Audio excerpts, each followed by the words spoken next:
All right, today I'm going to teach you Funk 101, okay? These are the most basic things that you can add to help your R&B and your funk playing. This is your first funk lesson, okay? Now, if you don't know these chords, I'm going to teach you some chords and some moves that can help you funkify your playing, okay? Now, the first chord we're going to play is a D9, okay? But it's also a D7 9, okay?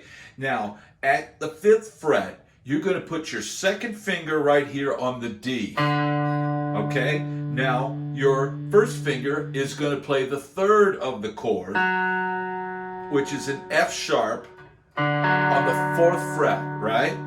Now, your 3rd finger is going to play the dominant 7, right, on the G string at the 5th fret. But what you're going to do now is you're going to let those two notes ring, but you're going to lay this 3rd finger flat, so you get this, right? This is a common chord you hear in a lot of the early funk, the James Brown, all of that stuff, and Tower of Power, and all those great funk bands. They all use this chord, all right? Now, there's a song by James Brown called Sex Machine. If you're not familiar with that, go check it out. It's funky as all get out, all right? It's got Bootsy Collins on bass. It's an awesome track and guaranteed to get the party started. Now, the part out of that song, the main part, is this chord, and then you add this note with your pinky. On the 7th fret, you add a B. So,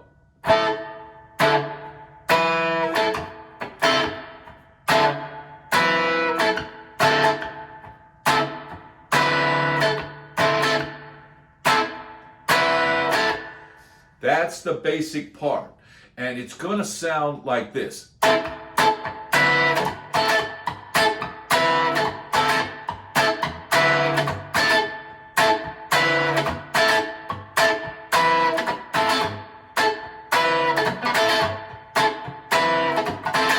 Right? It just feels good. You can sit on that part for eons. Now, you need a good strong pick because you're going to wear them out doing that.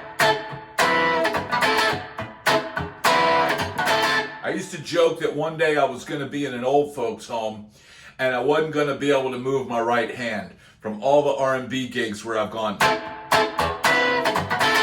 for hours, four sets a night. But I digress.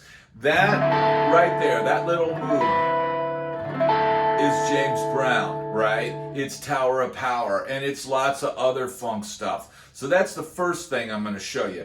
Now, the bridge to that song is a variation of the exact same thing. Right? He goes up to the G. So this is all off of the 4 chord in D major, right? The bridge goes then,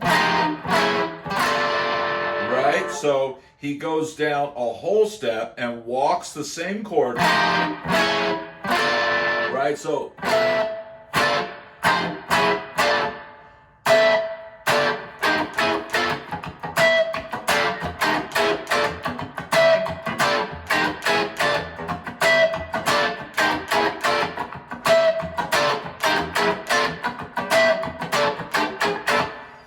So the way that song goes, and then on the, actually on the record, when he does the hits, he goes.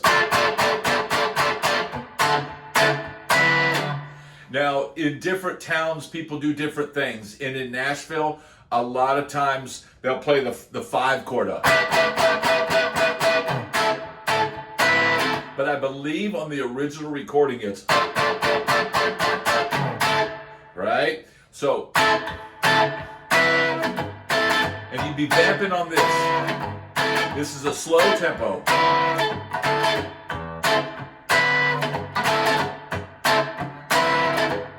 Right? Okay? Now, what happens is James will go, "Can we take it to the bridge?" And the man goes, "Yeah, can we take it to the bridge?" "Yeah, a 1, 2, 3, 4.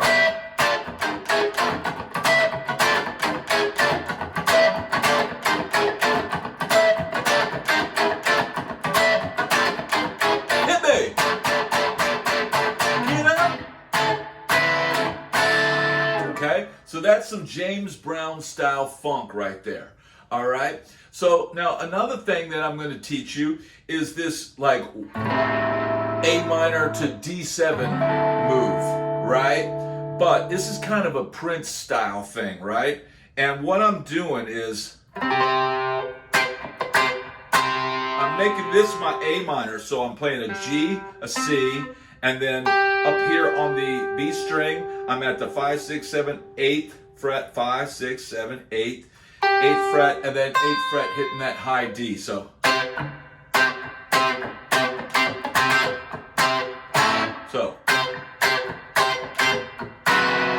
and that's the 4 chord. Hear that? So I'm playing on the 4th fret, your first finger, on the 5th fret, the 2nd finger, and then so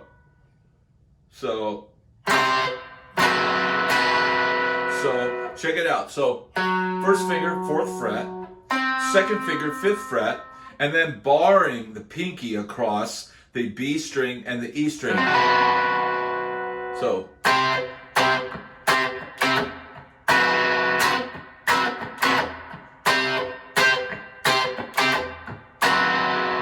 right? Now you can play the exact same similar kind of thing up here. So this is a G, a C, and a G, right?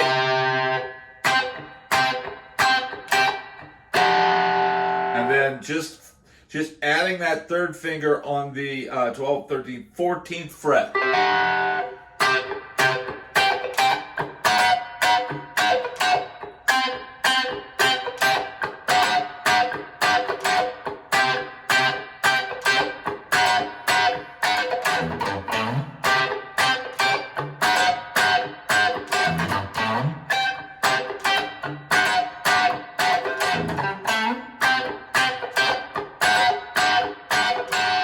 Hear that? That's really like a kind of a Prince thing. So another thing that I picked up kind of from listening to Prince. So right? So I'm going pinky on the 12th, 13th, 14th, 15th, then and then 3rd finger there, and then lifting up so you hear that E on the 12th.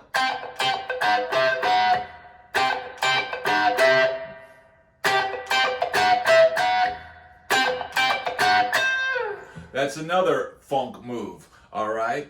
So another chord that's really important to R&B and funk is the 11 chord. And what that is it's a triad with a different note on the bass. So I'm going to show you an A11, right? And a chord is defined usually by the bass note, right? So we've got an A here, right? But then we've got a G triad here. 3rd finger, 5th fret, 2nd finger, 4th fret, and 1st finger on the 3rd fret. That's a G triad. But what we're going to do is shift it around to where my pinky is now playing the G, and my 2nd finger is now on the G string, and it sounds like this with the A in the bass that I'm putting with my 3rd finger. Right?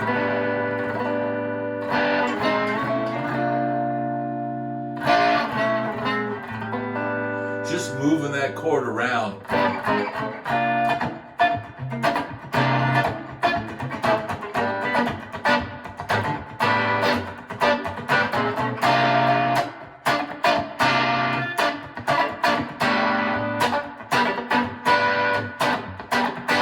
Now it's important to know to keep a loose wrist.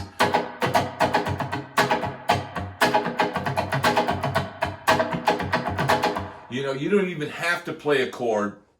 You could set up a groove, listen to some YouTube backing tracks, or just some plain drum tracks.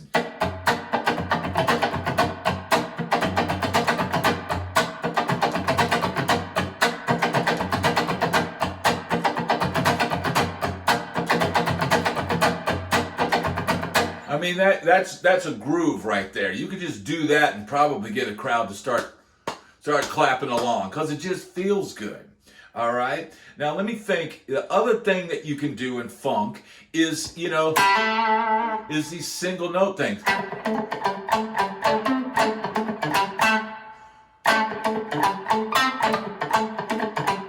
So if you've got a band and there's a keyboard player and he's playing, you know, lots of big thick chords, and maybe there's another guitar player and he's going, well, you don't want to play the same thing as either one of those guys. So that's when you go to single note stuff. And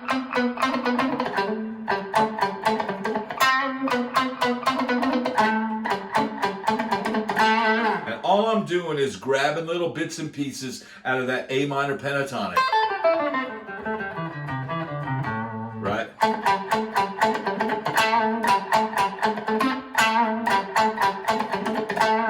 Now with this, I'm kind of choking down and muting to keep it real tight. On this stuff, I'm also picking up my hand off the chord and then up.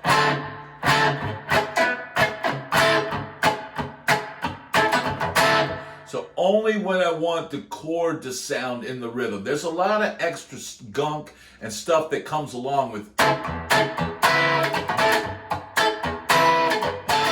right? But I am lifting up when I don't want the chord to sound and pressing down when I want it to play.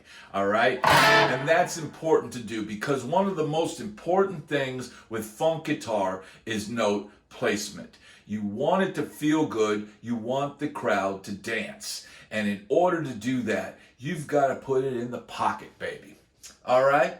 Now, I hope this lesson has helped you. I hope it will help you grow as a musician. And it certainly served me well. Just these little basic concepts I've been able to work here in Nashville for years.